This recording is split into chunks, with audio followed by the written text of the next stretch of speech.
Hello વિદ્યાર્થી મિત્રો, એજ્યુકટેકનો ચેનલમાં આપનું સ્વાગત છે। આજે આપણે શીખીશું ધોરણ 3 વિષય ગુજરાતી પાઠ 3 કોરો કાચબો અને ભીનો ચાંદો। પાઠ 3ના સ્વાધ્યાયન પોથીના પ્રશ્નોના જવાબની અહીં આપણે સમજ મેળવીશું। તો ચાલો શીખીએ પાઠ 5 કોરો કાચબો ભીનો ચાંદો। પ્રશ્ન નંબર 1, અલગ પડતા શબ્દ પર વર્તુળ કરવાનો છે। પહેલું નદી, તળાવ, પર્વત, ઝરણું અને સરોવર। તો અલગ પડતો શબ્દ પર્વત છે, તેના ફરતે વર્તુળ કરીશું। 2, મોટરગાડી, હોળી, બસ, રેલગાડી અને સાયકલ। તેમાં અલગ પડતો શબ્દ હોળી છે। 3, માછલી, બતક, વાંદરો, મગર અને કાચબો। વાંદરો એ અલગ પડતો છે। આ રીતે અલગ પડતો હોય તે શબ્દ ફરતે આપણે વર્તુળ કરીશું। ત્યારબાદ પ્રશ્ન નંબર 2, આપેલ કાર્ડનો ઉપયોગ કરી શબ્દ બનાવવાના છે। અહીંયા કેટલાક કાર્ડ આપેલા છે, તે કાર્ડના આધારે શબ્દ બનાવવાના છે। તો મેં બનાવ્યા છે ઉનાળો, ખોળો, શિયાળો, પીળો, મેળો અને રોળો। મેં લખેલા શબ્દ સિવાય તમે બીજા મનગમતા શબ્દ આપેલા કાર્ડમાંથી બનાવી શકો છો। ત્યારબાદ પ્રશ્ન નંબર 3, વાક્યમાં ખૂટતો અક્ષર મૂકો। ઉદાહરણ આપ્યું છે હાથીનું પેટ વિશાળ છે, આવી રીતે ખૂટતો અક્ષર લખવાનો છે। પહેલું, રીટાને સફરજન ભાવે છે। 2, સસલાનો રંગ સફેદ છે। 3, મહેશની બહેનનો જન્મદિવસ છે। 4, રીંગણાનું શાક બધાને ન ભાવે। 5, તળાવના પાણીમાં ચાંદો દેખાય છે। આ રીતે આપણે વાક્યમાં ખૂટતો અક્ષર મૂકીશું। ત્યારબાદ પ્રશ્ન નંબર 4, આપેલા શબ્દ કાર્ડનો ઉપયોગ કરી 2 વાક્ય બનાવવાના છે। અહીંયા કાર્ડ આપેલા છે, તે કાર્ડના આધારે 2 વાક્ય બનાવી શકાય। પહેલું લખી શકાય બકરીના બચ્ચાને લવારું કહેવાય, અને બીજું લખી શકાય ઉંદર મામા કપડાં કાતરે છે। આ રીતે આપણે છે શબ્દ કાર્ડનો ઉપયોગ કરી 2 વાક્ય બનાવીશું। ત્યારબાદ પ્રશ્ન નંબર 5, યોગ્ય શબ્દ પસંદ કરી ખાલી જગ્યા પૂરવાની છે। પહેલું, મારું નામ પતંગિયું છે, પાંખો મારી મિત્ર છે। બીજું, મારું નામ પોપટ છે, મરચું મારો મિત્ર છે। 3, મારું નામ પગ છે, ઝાંઝર મારો મિત્ર છે। 4, મારું નામ હાથી છે, સૂંઢ મારો મિત્ર છે। આ રીતે આપણે યોગ્ય શબ્દ પસંદ કરી ખાલી જગ્યા લખીશું। ત્યારબાદ પ્રશ્ન નંબર 6, વિચારો અને વિધાન પૂરું કરો। પહેલું, મને 100 રૂપિયાની નોટ મળે તો હું મારા નાના ભાઈ માટે રમકડું લઉં।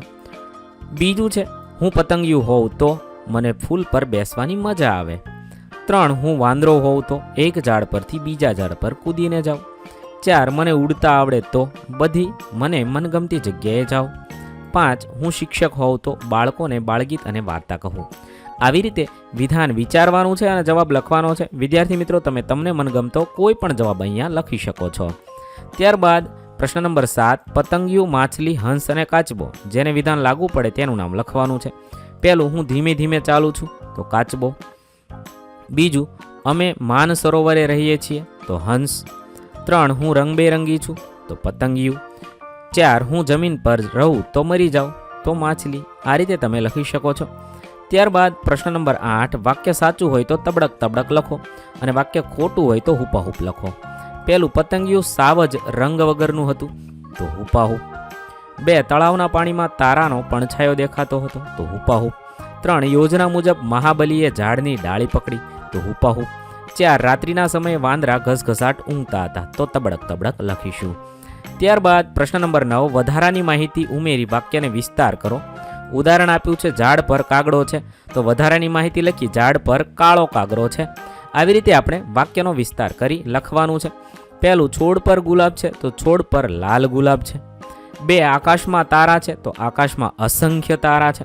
3, ચિત્તો દોડે છે તો ચિત્તો ઝડપથી દોડે છે। 4, આ મારી શાળા છે તો આ મારી શાળા સુંદર અને મોટી છે।